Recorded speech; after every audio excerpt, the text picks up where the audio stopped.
Hello guys, what's up? I hope you are doing fine. This is me Mir Wahid and today I am going to teach you the next lecture of Indian Geography. आज हम Indian Geography का last lecture रहेगा, इसको हम finish करेंगे। इसमें हमें क्या क्या पढ़ना है पहले मैं आपको बता दूं। एक हमें रेलवेज पढ़ना है, रेलवे से कौन कौन सा क्वेश्चन है, जितने भी ये पॉइंटर्स हैं ये सभी क्वेश्चंस पूछे गए हैं। ऑयल और पॉपुलेशन हमें देखना है, उसमें सेंसस के हिसाब से जो जो क्वेश्चंस आपके अभी तक पूछे गए वो हम करेंगे। कुछ ट्राइब्स भी हैं, ये सारा कुछ हम कंप्लीट करेंगे और सिटीज़ का नाम। तो ये आपका कंप्लीट हो जाएगा आज। ये थोड़ा सा लंबा ही जाएगा, लंबा लेक्चर रहेगा, बट इसको आज हम कंप्लीट करेंगे और आपके 2 सब्जेक्ट जो हैं अच्छे तरीके से कवर हो जाएंगे। ठीक है, एक इकोलॉजी एनवायरनमेंट और ये कम से कम आपको 25 मार्क्स जो हैं वो रेडी हो गए आपके। मेरी बात समझ आ रही है? इस तरीके से चीज़ को करना होता है, कोई रश नहीं करना होता, जल्दबाजी किसी भी चीज़ में नहीं होती है। आराम से स्टेप वाइज चीज़ें हो जाती है अगर आप टीचर के साथ साथ चलते हो। ठीक है, आप बोलोगे एक ही दिन में सारा हो जाएगा, सब वैसा नहीं होता है। Let start. तो आज का टॉपिक हमारा रहेगा रेलवेज। ट्रांसपोर्टेशन का ही चैप्टर हम पढ़ रहे थे, लेकिन ट्रांसपोर्टेशन का कौन सा पार्ट हमने उठाया, that is railways. Railways was introduced to India in 1853। Railway को इंडिया में इंट्रोड्यूस किया गया है 1853 में, और ये कोई डेट आपको याद रखना है, सीधे डायरेक्ट क्वेश्चन पूछा जाता है स्टेट एग्जाम्स में। First railway line in India between Mumbai and Thane was constructed during the rule of Lord Dalhousie. जो पहली रेलवे लाइन इंडिया में बनाई गई है ये मुंबई से लेकर थाने तक महाराष्ट्र में। ठीक है, इसको कंस्ट्रक्ट किया है, ठीक है, किसके टाइम पे, आपको बना लॉर्ड डलहौजी।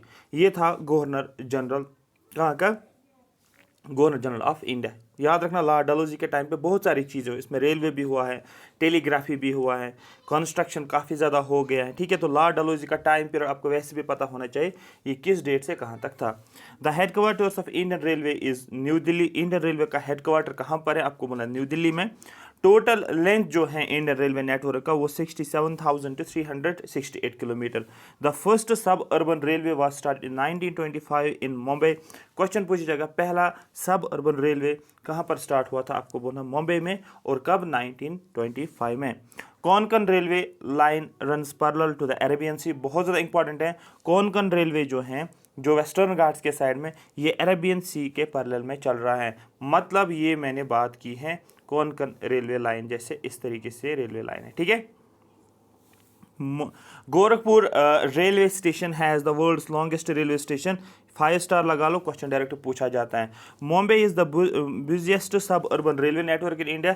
5 स्टार लगा लो, पूछा जाता है। विवेक एक्सप्रेस, ठीक है, Dibrugarh to Kanyakumari is the longest train route in the Indian subcontinent. पूरे इंडियन सब कॉन्टिनेंट में सबसे लंबा ट्रेन रूट जो है that is Vivek express. Ahmedabad Mumbai central double decker express is the India's first double decker train. First female loco pilot. ठीक है, एक होता है पायलट, दूसरा होता है लोको पायलट। लोको पायलट का मतलब जो ट्रेन चला रही है। ठीक है, first female loco pilot of the Indian railway in India is, ठीक है, शंकर यादव, सुरेखा शंकर यादव।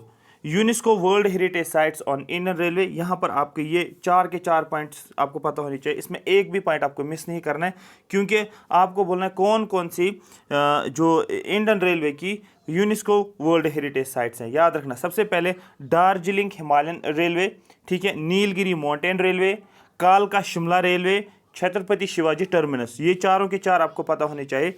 एक आपको दार्जिलिंग या डार्लिंग के हिसाब से याद कर सकते हो।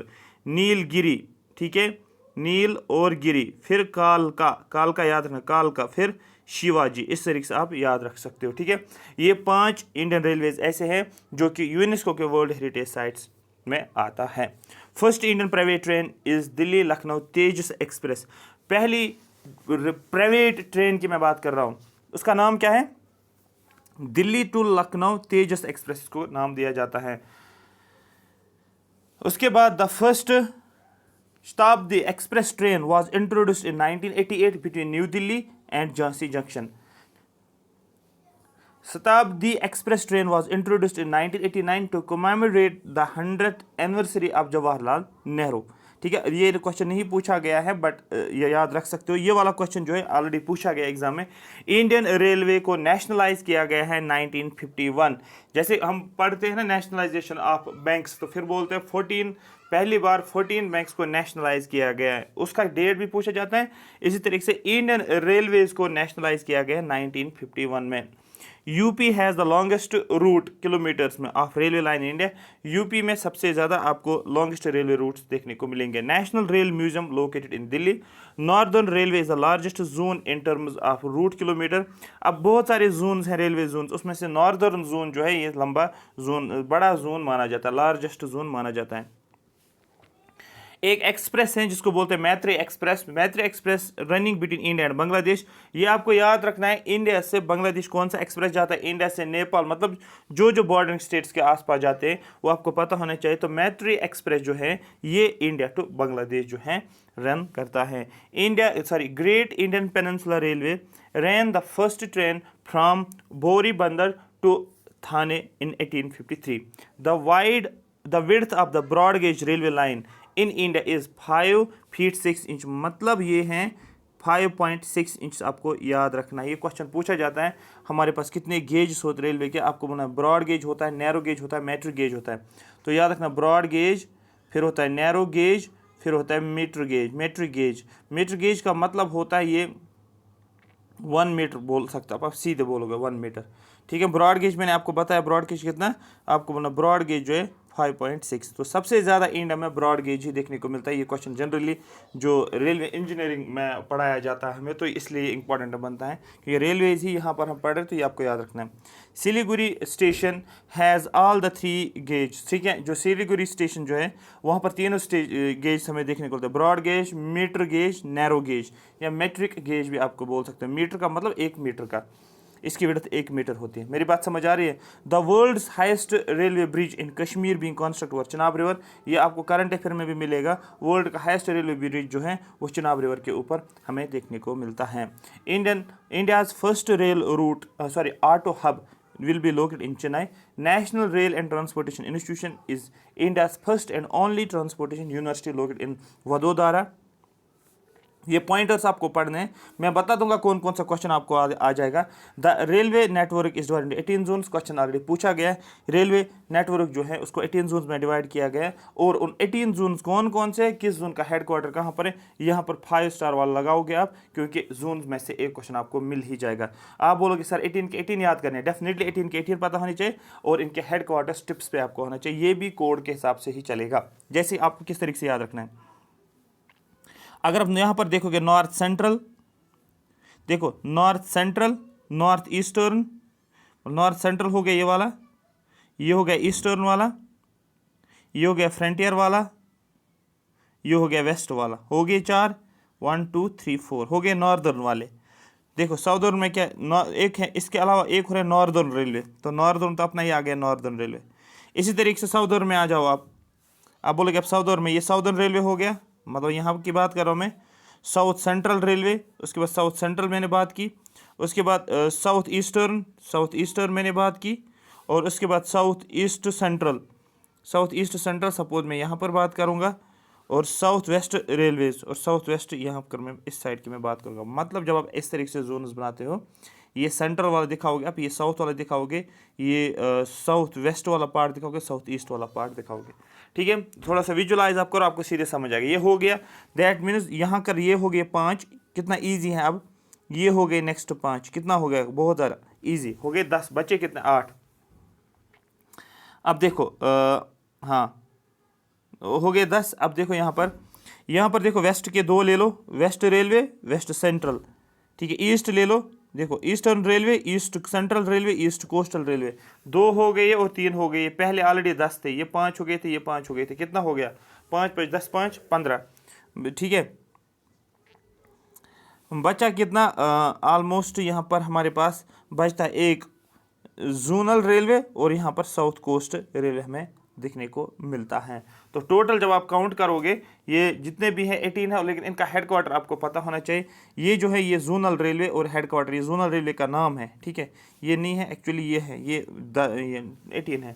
अब आपको या क्या करना है, आपको एक मैप बनाना है, पेज पे क्या करना है, इन रेलवेज को इस तरीके से नाम नहीं लिखना, आपको इंडिया का मैप चाहे और वहाँ पर आपको मार्क करना है, इंडिया का मैप आपको बनाना है, फिर कोलकाता में दिखाना, हाजीपुर में दिखाना, मुंबई CST दिखाना, भुवनेश्वर, न्यू दिल्ली, प्रयागराज, गोरखपुर, ठीक है, मेलागांव, जयपुर, चेन्नई, सिकंदराबाद, क्वेश्चन पूछा भी जाता है सिकंदराबाद के ऊपर, कलकत्ता, बिलास, ठीक है, पुर,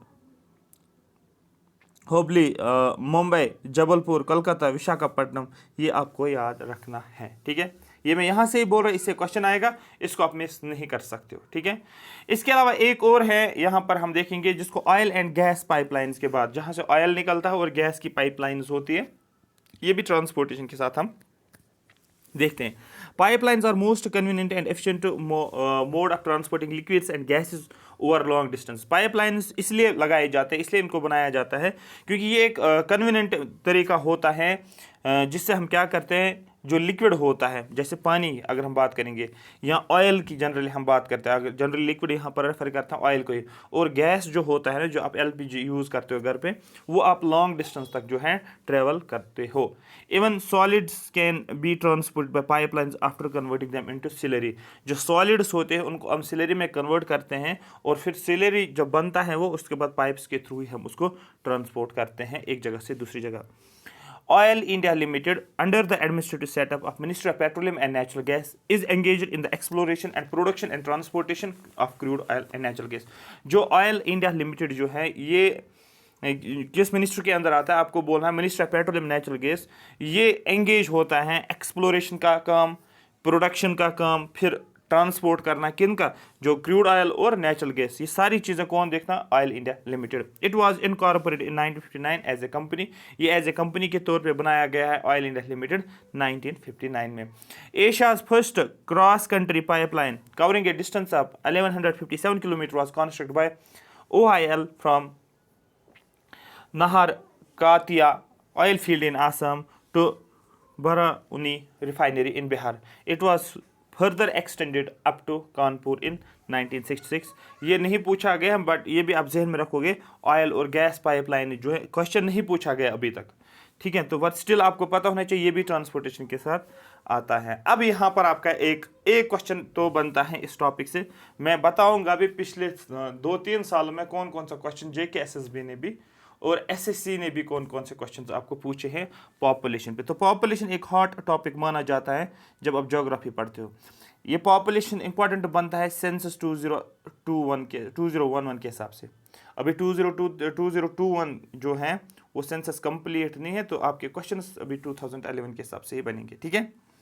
सबसे पहली बात, population. India covers only 2.4% of land area of the world but the home of about 17.5% of the world population।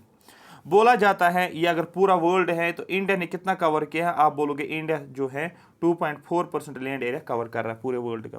और इस 2.4% एरिया में आप बोलोगे कम से कम वर्ल्ड की कितनी पॉपुलेशन है, आप बोलोगे 17.5% पॉपुलेशन वर्ल्ड पॉपुलेशन है। ये भी आप याद रखोगे। पॉपुलेशन के हिसाब से इंडिया जो है रैंक 2 पे है, चाइना जो है नंबर 1 पे है। ये क्वेश्चन भी पूछा गया है। In India the first census was carried out in 1872। Question पूछा गया है पहली सेंसस कब हुई है इंडिया में, आपको बोलना है 1872। लेकिन ये सक्सेसफुल नहीं रहा, लेकिन फर्स्ट सेंसस यही है। क्वेश्चन अगर पूछा जाएगा पहली सेंसस कब हुई है इंडिया में, तो आपको 1872 को ही टिक करना है। लेकिन अगर आपको पूछा जाएगा पहली फर्स्ट कंप्लीट, वर्ड कंप्लीट दिया होगा की वर्ड, या कंप्लीट सेंसस पूछा जाएगा वहां पर आपको, या सक्सेसफुल सेंसस पूछा जाएगा, तब आपको 1881 यूज करना है। तो 2 डेट्स याद रखना है, 1881 और 1872। 1872 याद रखना फर्स्ट सेंसस इंडिया का, और 1881 फर्स्ट कंप्लीट या सक्सेसफुल सेंसस 1881, ठीक। Census 2011 was the 15th census of India. 15वीं सेंसस जो है 2011 का वो हो गया कौन सा, 2011 वाला 15th सेंसस। इसका मतलब 2021 वाला क्या रहेगा, 16th सेंसस। तो ये भी क्वेश्चन आपको पूछा जाएगा, जो 2021 वाला सेंसस जो कंडक्ट हो रहा है तो वो कौन सा है, आपको बोला 16th। ऐसे क्वेश्चंस पूछे जाते हैं। और 7th आफ्टर इंडिपेंडेंस, लेकिन अगर आफ्टर इंडिपेंडेंस के बाद देखेंगे 1947 के बाद, तो ये कौन सी सेंसस है, आपको बोलना है 7th सेंसस आफ्टर इंडिपेंडेंस, ठीक है। क्लियर हो गया, हाँ सर क्लियर हो गया है। अब ये भी क्वेश्चन बनता है कि जो आपका सेंसस 2011 वाला था उसका मोटो क्या था, आपको बोलना है आवर सेंसस आवर फ्यूचर। तो कीवर्ड आवर आवर याद रखोगे, आवर और आवर, यहाँ पर सी और यहाँ पर एफ, ठीक है। तो ये कीवर्ड्स आप याद रखोगे, रटा करके नहीं जाओ, जितना आप रटा करके जाओगे ना याद नहीं हो जाएगा, कीवर्ड्स पे ही ज़्यादा फोकस करो, क्योंकि माइंड वहाँ पर चला जाता है आपको कि हाँ ये वर्ड मैंने पढ़ा है और आप उसी को टिक करके आओगे।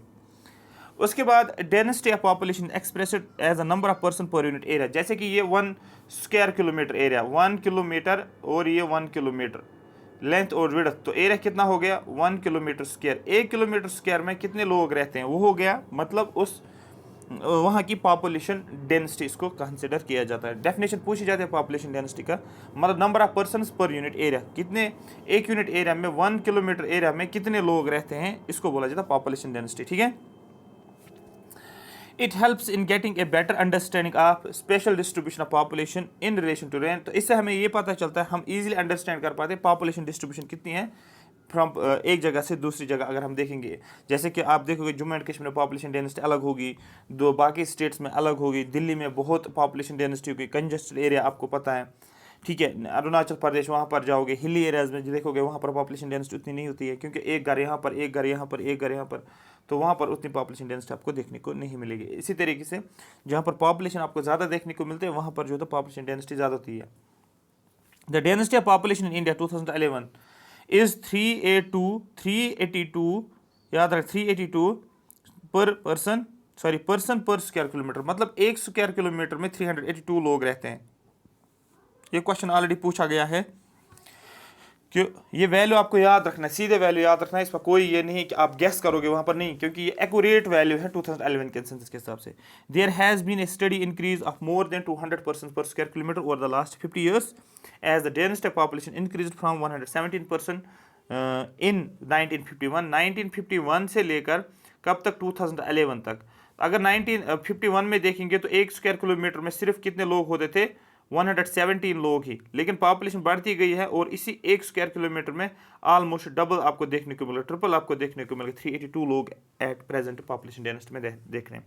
तो क्वेश्चन इस तरीके से आपको पूछा जाएगा कि पॉपुलेशन डेंसिटी फ्रॉम 1951 से 2011 तक इंक्रीज हुआ है डिक्रीज हुआ है। डेफिनेटली आप एक कॉमन सेंस लगा लोगे, तब से पॉपुलेशन जो है बढ़ती गई है, और पॉपुलेशन जब बढ़ती है तो पॉपुलेशन डेंसिटी भी ऑटोमेटिकली बढ़ जाती है। The most densely populated state in India is Bihar. सबसे ज़्यादा पॉपुलेशन जो है बिहार में, मैं ये हुई पॉपुलेशन नहीं बोल रहा, मैंने पॉपुलेशन डेंसिटी की मैं बात कर रहा हूँ, डेंसली पॉपुलेटेड स्टेट, ठीक है। And the state with least population density Arunachal Pradesh. Population density याद रखना, पॉपुलेशन में नहीं बोल रहा, पॉपुलेशन डेंसिटी की मैं बात कर रहा हूँ। एमंग द यूनियन टेरिटरीज, अगर हम यूनियन टेरिटरी की बात करें, डेंसली पॉपुलेटेड यूटी कौन सी है आपको बोलना है, वो है Delhi. Well Andaman and Nicobar has the lowest density of population. अब यहाँ पर आपको स्टेट के हिसाब से भी चलना है और यूटी के हिसाब से भी चलना है। सबसे ज़्यादा पॉपुलेशन डेंसिटी किस स्टेट की है, और सबसे लो पॉपुलेशन, हाई पॉपुलेशन डेंसिटी और लो पॉपुलेशन डेंसिटी, ठीक है। यहाँ पर भी हाई पॉपुलेशन डेंसिटी और लो पॉपुलेशन डेंसिटी, याद रखना इसको, लो पॉपुलेशन डेंसिटी। तो हाई पॉपुलेशन डेंसिटी यहाँ पर बिहार है स्टेट के हिसाब से, और अरुणाचल प्रदेश की लो है Arunachal Pradesh.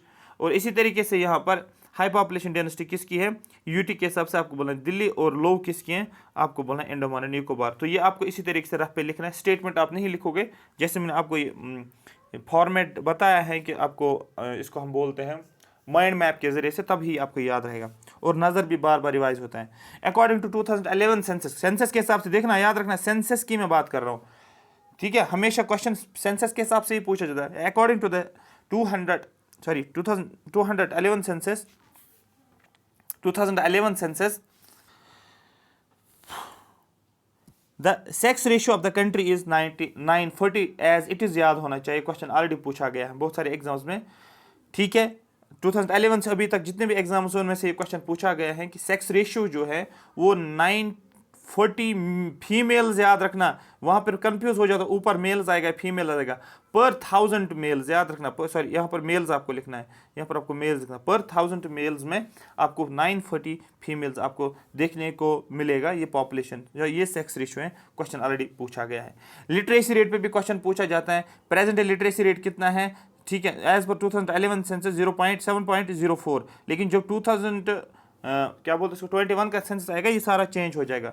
From this the literacy rate of males is, ठीक है, तो इसमें से इसमें मेल्स भी आपको देखने को मिलेंगे, फीमेल्स भी देखने को मिलता है, लेकिन मेल्स की लिटरेसी रेट जो है 82.14% ये पता होना चाहिए, 82 पॉइंट एक एक वर्ड का पता होना चाहिए, और यहाँ पर फीमेल्स का 65.46 है। तो क्वेश्चन आपको इस तरीके से पूछा जाएगा, as per census 2011 the literacy rate of males is more as compared to females, the literacy rate of females is more as compared to males, the literacy rate of both males and females are equal, ठीक है। तो option D none of the above, आपको पता होना चाहिए कि literacy rate mails की ज़्यादा है एज कम्पेयर टू फीमेल्स। मेरी बात समझ आ रही है? इस तरीके से भी आपको पूछा जाता है, डेटा अगर आप याद रखोगे फिर एनालिसिस पे क्वेश्चन पूछा जा सकता है स्टेटमेंट के बेस पे।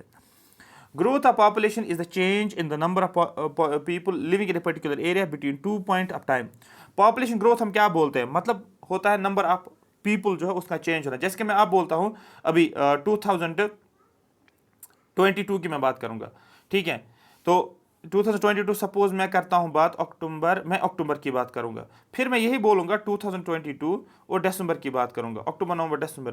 तो यहाँ पर सपोज मैं बोलता हूँ पॉपुलेशन सपोज 1000 पॉपुलेशन है पूरे इंडिया की, और फिर बोलूँगा दिसंबर में कितने, आप बोलोगे सर 1100 पॉपुलेशन हो गई। तो पॉपुलेशन आप देखोगे चेंज हो गई, इंक्रीज भी हो सकता है, डिक्रीज भी हो सकता है, ये नहीं कि हमेशा इंक्रीज हो जाएगा, कम भी हो सकता है, ठीक है।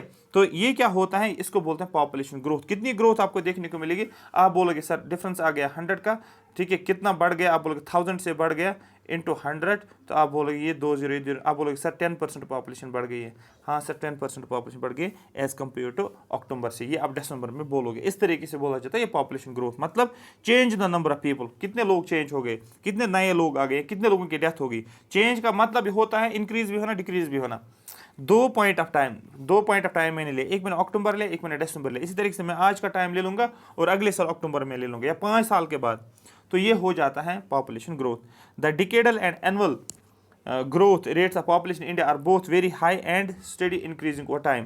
जो डिकेडल ग्रोथ, डिकेड का मतलब होता है 10 साल का टाइम पीरियड लिया जाता है, और एनुअल ग्रोथ में 1 साल का गैप, 1 साल का पॉपुलेशन लिया जाता है। तो ये दोनों केसेस में क्या देखने को मिलता है, आपको बोलना है हाई देखने को मिलता है, मतलब पॉपुलेशन ग्रोथ जो है वो बढ़ता जा रहा है। अगर हम डिकेड के हिसाब से भी देखेंगे, देखो 2011 में अलग पॉपुलेशन होगा, अब देखोगे 2021 में ज़्यादा पॉपुलेशन होगी एज कम्पेयर टू 2011 से, मतलब डिकेड में कितना ग्रो हो गया है, ग्रोथ कितना दिखा रहा है।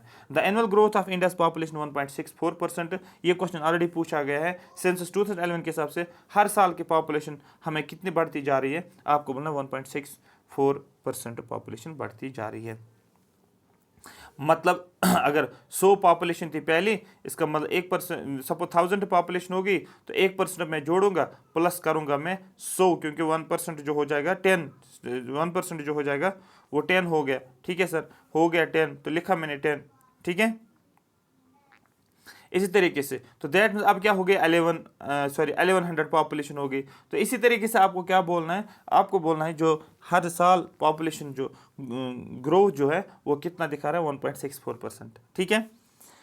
एक और कॉन्सेप्ट बनता है, उसको नाम दिया जाता है माइग्रेशन। माइग्रेशन का मतलब क्या होता है, माइग्रेशन का मतलब होता है सपोज आप रहते हो जम्मू एंड कश्मीर में, आपने माइग्रेट किया, आप चले गए मुंबई, आपने माइग्रेट किया, आप चले गए दुबई, आपने माइग्रेट किया, आप चले गए यूके, आपने माइग्रेट किया, आप चले गए यूक्रेन, जहां पर भी आपको मर्जी है। मतलब पीपल का क्या करना, एक जगह से दूसरी जगह चले जाना, शिफ्ट होना, या यूके से लोग आते हैं और इंडिया में यहाँ पर रहते हैं, ठीक है। ये जरूरी नहीं कि इंडिया से ही बाहर जाते हैं।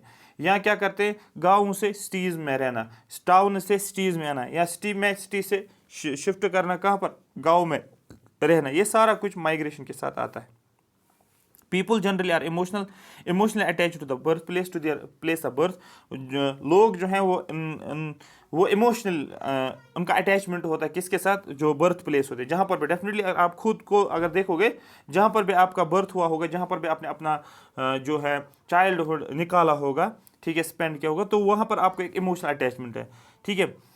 But millions of people leave their place of birth and residence. जो बहुत सारे लोग ऐसे होते हैं कि जो जहाँ पर उनकी पैदाइश होती है, जहाँ पर उनका बर्थ होता है, या जहाँ पर वो रह रहे होते हैं, वहाँ से वो क्या करते हैं, वो उस जगह को छोड़कर किसी और जगह जाते हैं। लेकिन क्वेश्चन बनता है सर लोग क्यों एक जगह से दूसरी जगह जाते हैं, बहुत सारे रीजंस हैं। एक होता है पुल फैक्टर्स, एक होता है पुश फैक्टर्स। मेरी बात समझ आ रही है?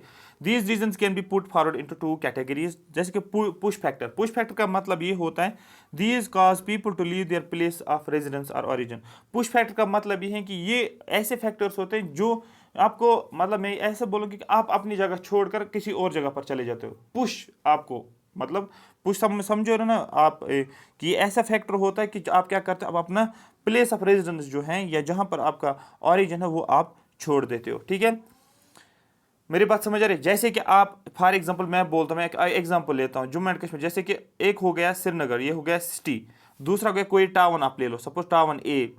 ठीक है, तो आप क्या कर रहे हो, तो आपको क्या करना, आपको पढ़ाई करनी है, आपको कोचिंग करनी है, जैसे जेके एसएसबी की कोचिंग करनी है, लेकिन आपके टाउन में या आपके विलेज में कोचिंग अवेलेबल नहीं है, मतलब आपको कोचिंग करने के लिए जाना है यहाँ पर। तो दैट मीन्स आपके टाउन में या आपके विलेज में कोचिंग अवेलेबल नहीं है, तो ये बन गया आपका, आपको कोचिंग करनी थी, आपका बन गया, क्या बन गया, पुश फैक्टर, जो कि आप अपनी जगह छोड़ रहे हो क्योंकि वहां पर आपको अवेलेबिलिटी फैसिलिटीज नहीं है।